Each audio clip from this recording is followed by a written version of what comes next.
اویس قرنی رحمت اللہ علیہ جو کہ آپ علیہ الصلوۃ والسلام کے زمانے میں موجود تھے، کسی اور شہر میں رہتے تھے، انہوں نے آپ علیہ الصلوۃ والسلام کے پاس خط بھیجا کہ اے اللہ کے رسول، میں مسلمان ہو چکا ہوں لیکن میں نے آپ کا دیدار نہیں کیا، کیونکہ جس وقت میں آپ کا دیدار کر لوں گا، دیدار کرنے کے بعد میں صحابی بن جاؤں گا، دیدار کرنے کے بعد میں صحابی بن جاؤں گا۔ صحابی اس کو کہتے ہیں کہ جس شخص نے ایمان کی حالت میں آپ علیہ الصلوۃ والسلام کو دیکھا ہو تو اس کو صحابی رسول کہا جاتا ہے۔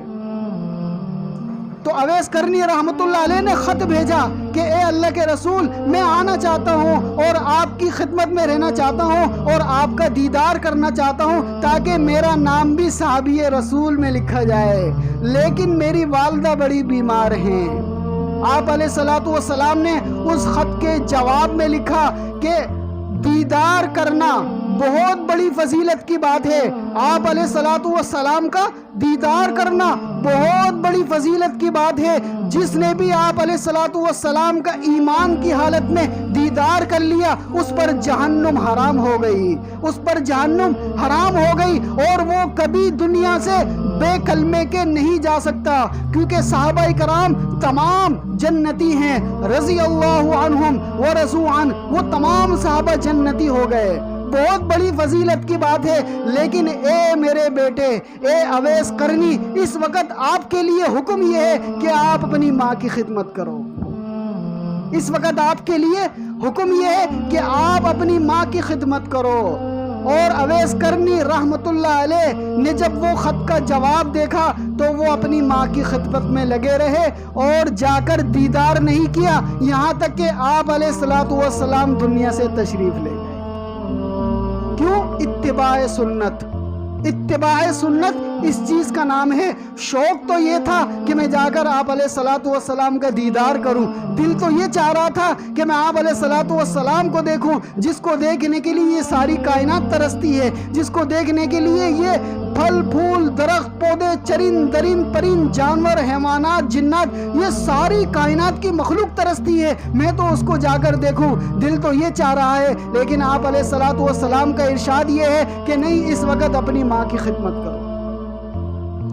اس کے بعد آپ علیہ الصلوۃ والسلام نے جاتے ہوئے حضرت عمر فاروق رضی اللہ تعالی عنہ کو وصیت فرمائی کہ اے عمر، تمہارے زمانے کے اندر یمن سے قرن کا ایک علاقہ ہے، یمن میں جس طرح پاکستان کا ایک علاقہ کراچی ہے، اسی طرح یمن میں ایک علاقہ ہے قرن سے ایک شخص آئے گا، اس کا حلیہ اس طرح ہوگا، اس کا نام اویس ہوگا، جس وقت وہ آ جائے تو تم اس سے اپنے لیے دعا کروانا۔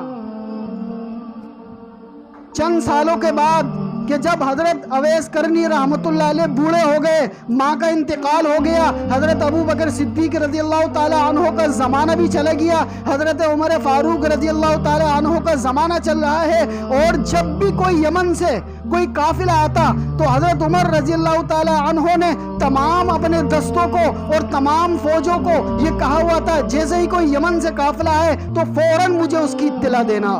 تو جیسے ہی کوئی یمن سے قافلہ آتا فوراً حضرت عمر رضی اللہ تعالی عنہ اس قافلے میں جا کر پوچھتے کہ تم میں سے کوئی اویس ہے، تم میں سے کوئی اویس ہے۔ جب آخری وہ قافلہ آیا کہ جس کے اندر وہ اویس قرنی رحمت اللہ علیہ تھے، پوچھا تم میں سے کوئی اویس ہے؟ تو اویس قرنی رحمت اللہ علیہ نے کہا جی میں اویس ہوں۔ دیکھا حلیہ بھی وہی ہے، دیکھا وہی کپڑے پہنے ہوئے ہیں، دیکھا وہی طریقہ ہے۔ فرمایا کہ آپ میرے ساتھ میرے کمرے میں چلیں۔ وہ ان کو محل میں لے کر گئے اور فرمایا اے اویس میرے لیے دعا کیجئے۔ کون دعا کروا رہا ہے؟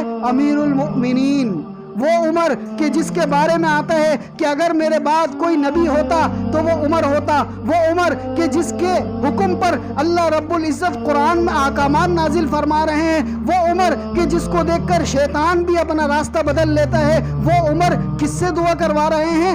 اویس قرنی رحمت اللہ علیہ سے، جو کہ صحابی بھی نہیں ہیں، جنہوں نے آپ علیہ الصلوۃ والسلام کا دیدار بھی نہیں کیا۔ تو اویس قرنی رحمت اللہ علیہ نے پوچھا کہ یہ آپ مجھ سے کیوں دعا کروا رہے ہیں؟ دعا کروانے کروانے کا حق تو میرا بنتا ہے. آپ امیر المؤمنین ہیں, آپ خلیفہ دوم ہیں, آپ صحابی رسول ہیں, اور آپ علیہ الصلوۃ والسلام کے ساتھ رہے ہیں. آپ تو مجھ سے زیادہ اللہ والے ہیں, آپ تو مجھ سے زیادہ اللہ کے قریب ہیں, آپ مجھ سے دعا کروا رہے ہیں. تو حضرت عمر رضی اللہ تعالی عنہ نے کہا کہ تمہیں نہیں پتا کہ اللہ کے رسول نے اپنی زندگی مبارکہ میں مجھے یہ وصیت کی تھی کہ اے عمر, جس وقت کرن سے, جس وقت یمن سے ایک اویس نامی شخص آئے گا تو تم اس سے اپنے لیے دعا کروانا. اس کی وجہ یہ ہے, اس کی دعا اللہ پاک فوراً قبول کرتا ہے. کیوں قبول کرتا ہے؟ کہ وہ اپنی ماں کا خدمت گزار ہے, وہ اپنی ماں کا خدمت گزار ہے. اس نے اپنی ماں کی ایسی خدمت کی کہ اللہ رب العزت نے اس ماں کی دعا کی برکت سے, جس وقت وہ اویس کرنی رحمت اللہ علیہ اپنی ماں کی خدمت کیا کرتے تھے, تو ان کی ماں دل سے ایک دعا دیا کرتی تھی.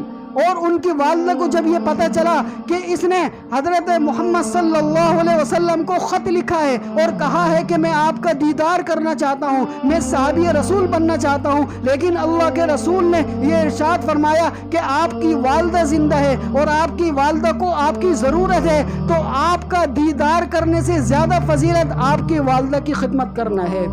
تو وہ والدہ حضرت اویس کرنی رحمت اللہ علیہ کو دن رات دعائیں دیا کرتی تھی. جب والدہ جس کے لیے دعا کریں تو وہ پھر کہاں سے کہاں پہنچ جاتا ہے. تو حضرت عمر فاروق رضی اللہ تعالی عنہ نے ان سے اپنے لیے دعا کروائی. تو میرے عزیزوں, یہ مرتبہ ان کو کیسے ملا؟